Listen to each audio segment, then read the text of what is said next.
The cage smelled like rust and shame. Mara had been sitting in it for 3 hours, wrists bound with silver-threaded rope, knees pulled to her chest, listening to the sounds of her pack celebrating in the hall above her. She could hear the music, the laughter, the clink of glasses raised in a toast she would never be part of. They were celebrating getting rid of her. She pressed her forehead against the cold iron bar and exhaled slowly, the way her mother had taught her before her mother had stopped being someone who taught her anything. Breathe in for 4. Out for 4. The world doesn't end just because it feels like it does, but her mother had never been sold. The door at the top of the stone stairs swung open, and Beta Corin descended with a torch in one hand and his usual expression of thinly veiled disgust in the other. He was a broad man, built like a wardrobe stuffed with cruelty, and he had never once looked at Mara as if she were a person. "He's here," Corin said. "Clean yourself up." Mara laughed, a short hollow sound. "With what?" He threw a damp cloth through the bars. It landed in her lap like an insult. "Alpha Drave doesn't like mess," Corin said. "You'll want to make a good first impression." "I'll want to," she said quietly. "Or you'll want me to." He stepped closer, and the torchlight caught the calculation in his eyes. "Do not cause problems tonight, girl.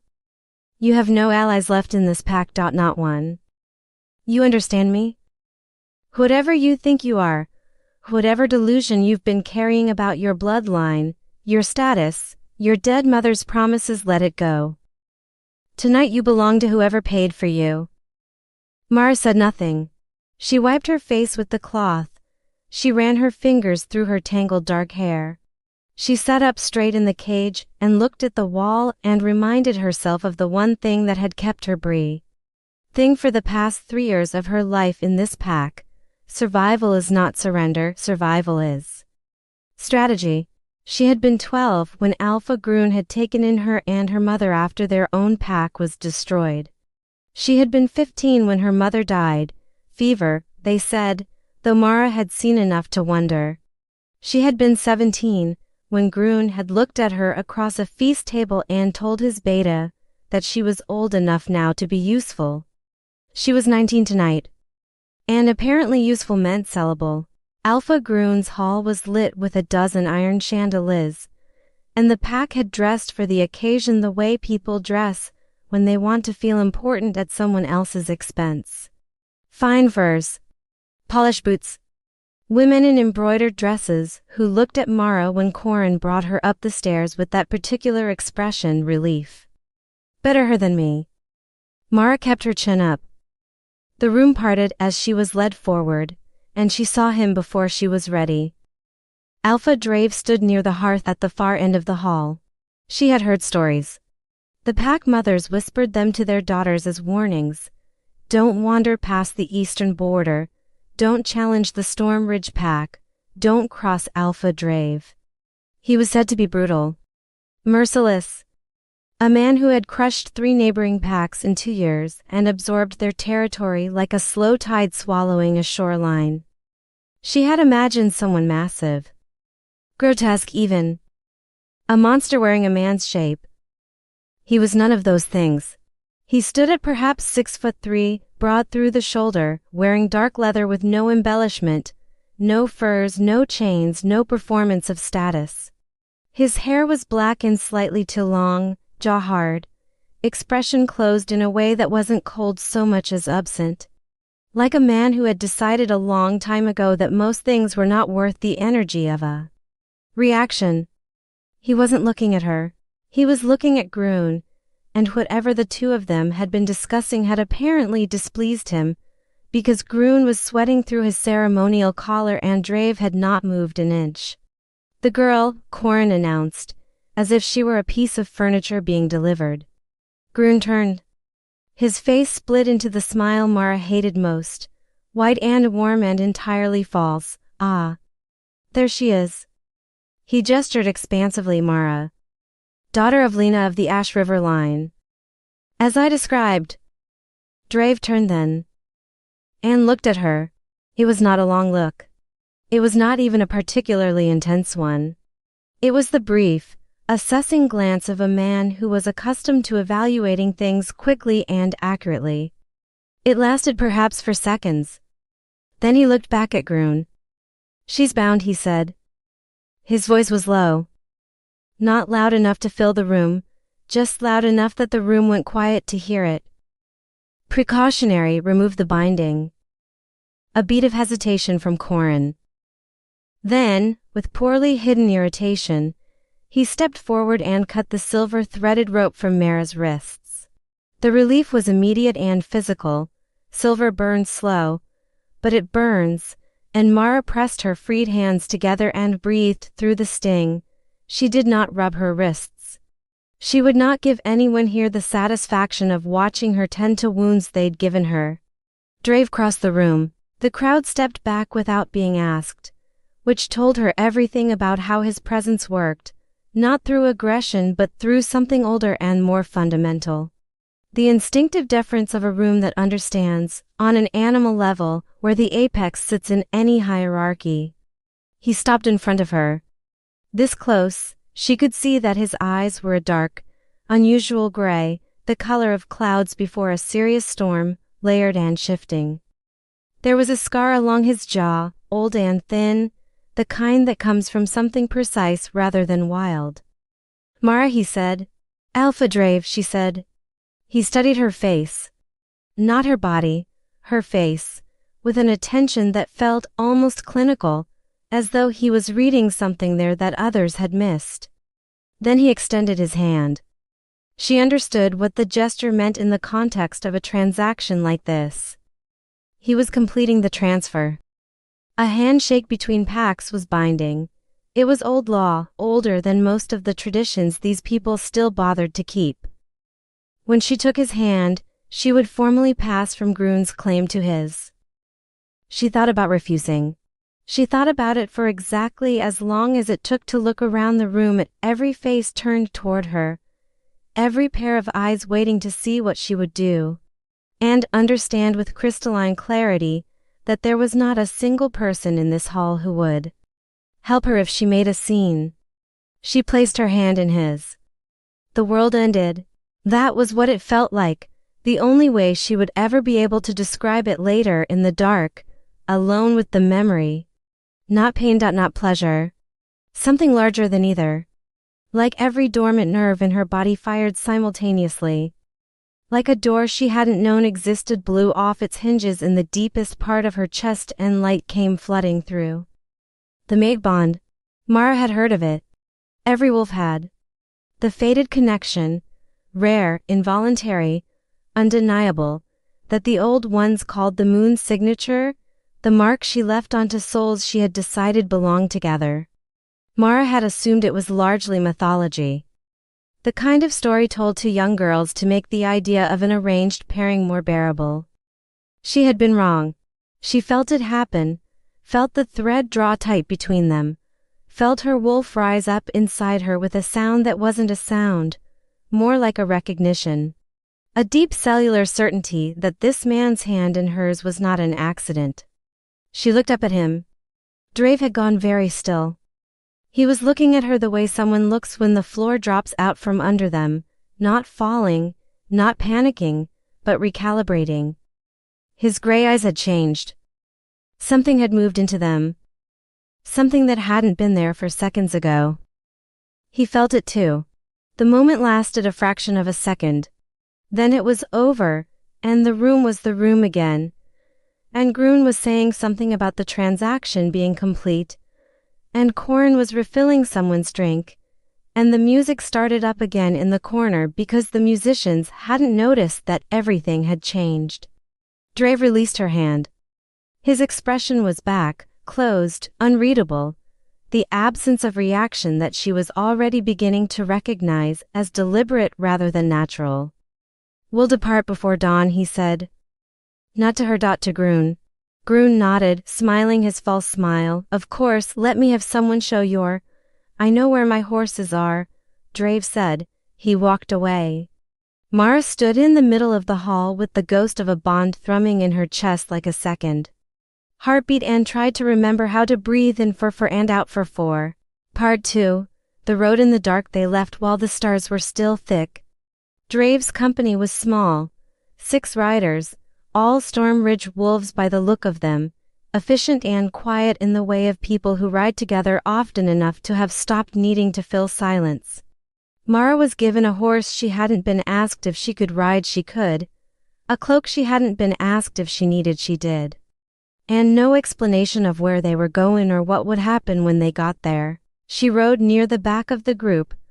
No one watched her, but she had the distinct impression that no one needed to, that if she turned her horse and bolted, she would be collected before she'd made it 50 yards, so she rode forward and she watched Drave. He led the group without appearing to lead it.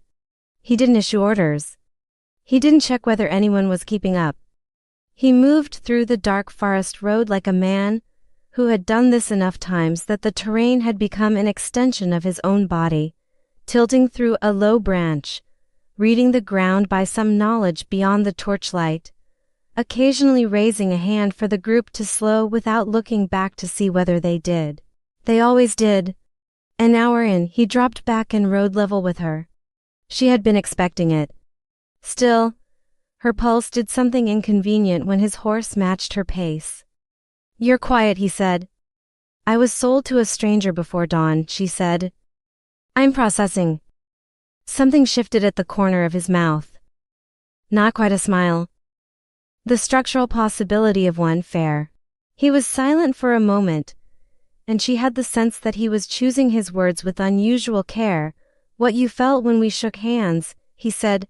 "I don't know what you mean." "Yes, you do." She looked at him then. In the torchlight and the dark, his face was all shadow and angle. But his eyes, even now, even in the bad light, were doing that thing she'd noticed in the hall. Present focused. Like he had decided she specifically was worth his full attention.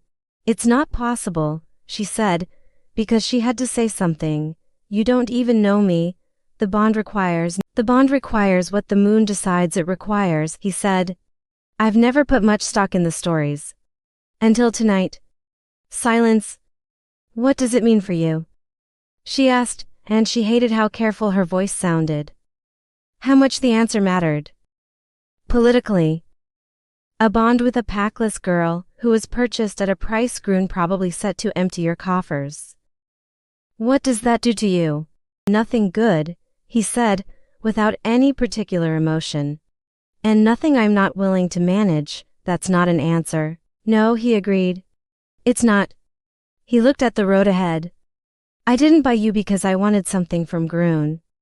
I bought you because I'd heard what they were doing to you, and I wanted it stopped." Mara felt the ground shift under her, metaphorically, because she had built her entire understanding of tonight on a framework that had just been revised. "Why?" "Your mother was Lena of the Ash River Pack." A pause. "You knew my mother." "I knew of her. She was respected. A healer of some renown." He glanced at her. What happened to the Ash River Pack was not something anyone with a conscience looked at without wanting to answer for it. By the time I was in a position to do anything, she was already dead. You were the only one left. Mara said nothing for a long time. The trees moved around them. Somewhere in the dark, a night bird called once and went quiet. "You could have just sent a rider," she said finally. "Offered me sanctuary. You didn't have to buy me." Greun wouldn't have honored sanctuary. He had too much to lose if you left on your own terms and started talking to the wrong alphas about what he's been doing to his pack's unmated women. His jaw tightened briefly. Money was the only language he was willing to hear. "And now I'm yours" instead of his. "No." The word was flat and immediate. "You're with me." "There's a distinction." "Easy to say, yes," he said. "It is, and you have no reason to believe it yet. That's fair too." He dropped back to the front of the group without another word. Mara rode in the dark and pressed her fingers together and felt the bond humming faintly beneath her breastbone, warm and steady and nothing like what she'd been told to expect from a man like him. And tried to decide what to do with the fact that she was beginning to believe him. Part 3. What follows her Stormridge territory was nothing like the lowland marshlands of Greun's pack. It was mountain country, pine and granite and cold clean air that tasted like altitude and snowmelt. The kind of landscape that made Mara's wolf stir with something adjacent to joy even through the exhaustion of the ride. The main settlement was built into a natural valley, protected on 3 sides by ridgeline and on the 4th by a river that ran black and fast with snowmelt. It was, she thought as they rode through the outer gates, genuinely beautiful. It was also, she realized, exceptionally defensible. She was given a room in the main lodge, not a cage, not a servant's corner, but an actual room with a door that locked from the inside and a window that looked out over the valley. There was a fire laid and a meal left on the table, and the woman who showed her in, a compact, sharp-eyed beta female named Sora, told her without particular warmth but also without any cruelty that she was free to move through the common areas of the lodge and that someone would come for her in the morning. "Come for me for what?" Mara asked. "To find out where you'd like to be placed," Sora said. Work. Roll. "The Alpha doesn't keep people idle." "Does he keep people?"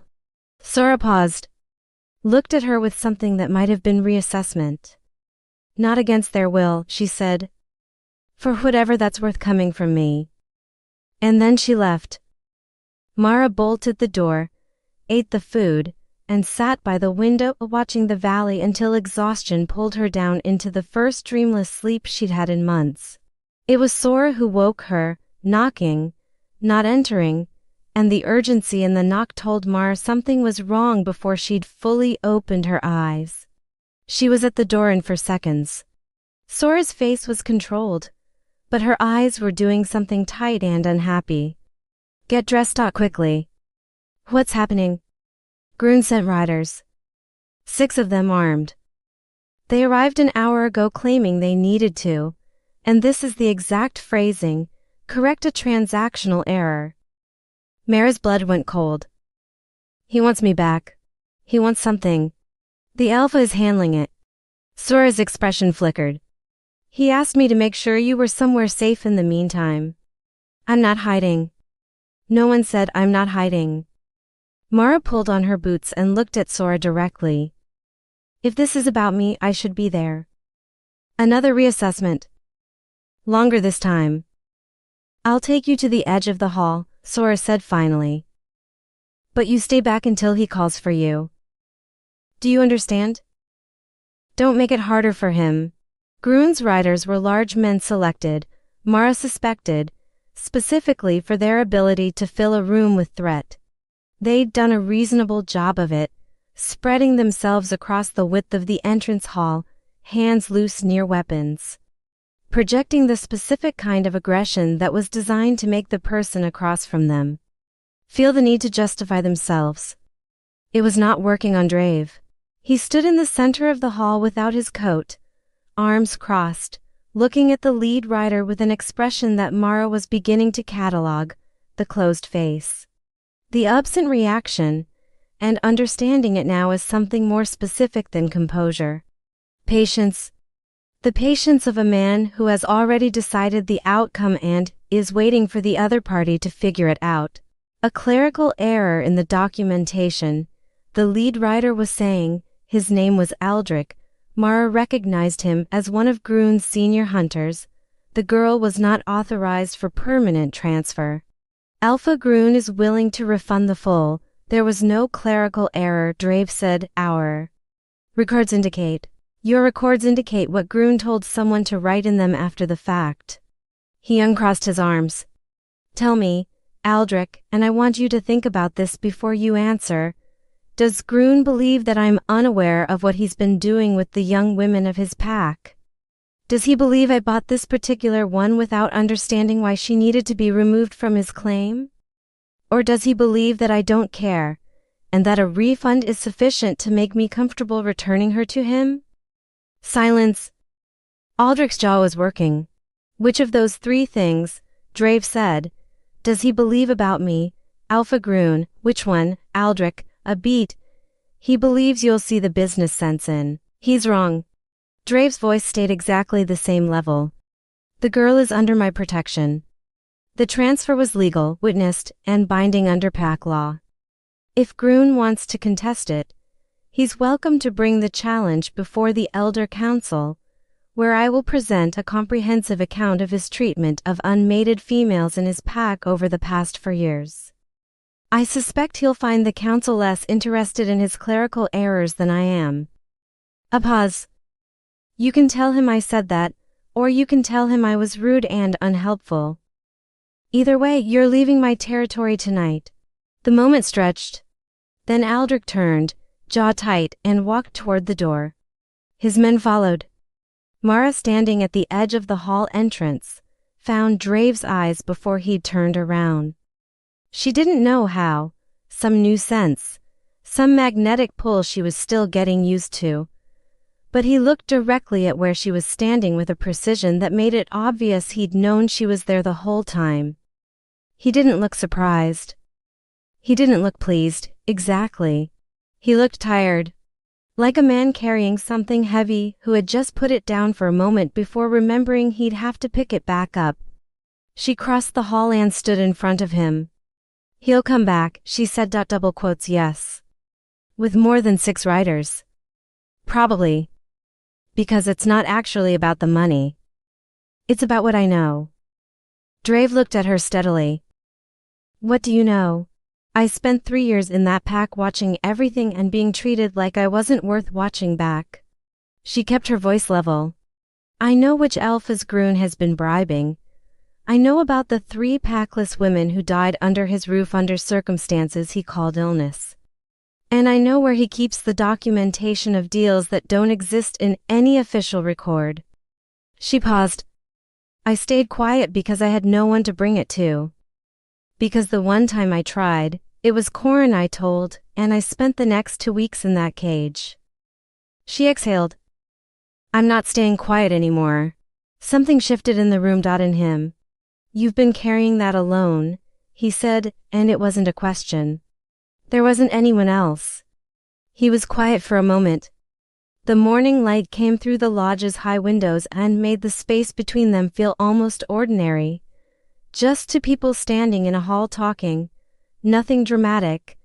Except that her heart was doing something complicated and the bond was thrumming warmly in her chest, and she was more aware of him than she'd been aware of anything in years.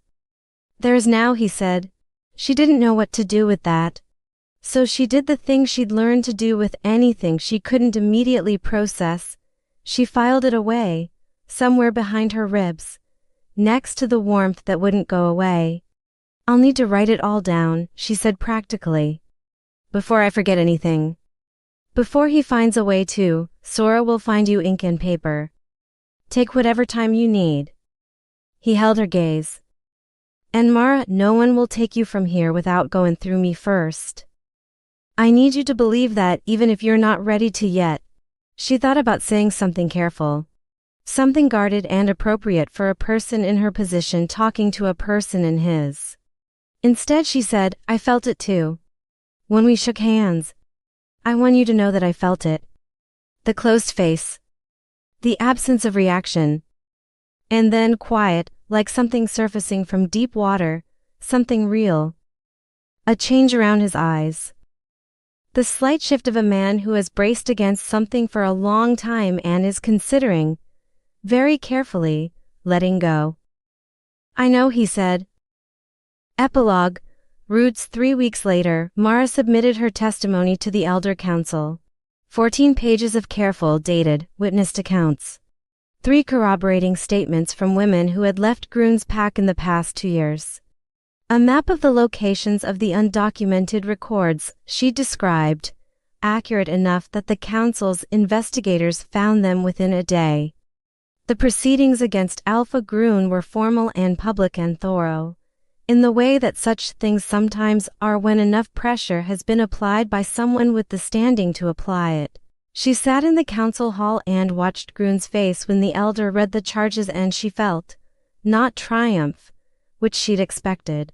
Something quieter. The particular piece of a door closing on a chapter that had cost more than it should have. Drave sat 2 seats away. He hadn't spoken to her in the hall. He hadn't needed to. She'd felt him there the way she felt her own heartbeat, a steady, background certainty. The bond had not faded in 3 weeks. If anything, it had grown more specific. She was learning his patterns, the way you learn the layout of a house you've decided to live in. Afterward, in the courtyard outside the council building, she found him waiting with their horses. "It's done," she said. "The formal part," he said. "Greun will appeal. Let him." She felt the cold mountain air on her face and looked up at the sky, gray and heavy with the promise of the season's first snow. "I've been afraid of him for 3 years. I'd like to try not being afraid for a while." He was quiet beside her. "You're not afraid of much," she said. A statement, not a question. "Or you've learned to do what you need to do regardless." "I can't quite tell which." "The second one," he said. "Fear's useful. Paralysis isn't." She looked at him. He was looking at the sky too. "I don't know what to do with the bond," she said. The thing she'd been not saying for 3 weeks. The thing that kept surfacing in the space between them like a question neither of them had answered. "I don't know what it means. I don't know the rules." "There aren't rules," he said. "There's just what it is." "Which is what?"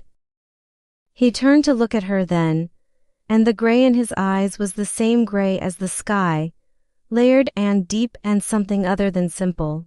"I think," he said carefully, "it's whatever we decide to build." The snow started, finally, a few first flakes, tentative and white, falling into the space between them. Mara thought about cages. About silver rope. About her mother's voice counting for in and for out, and the long years of surviving on strategy alone.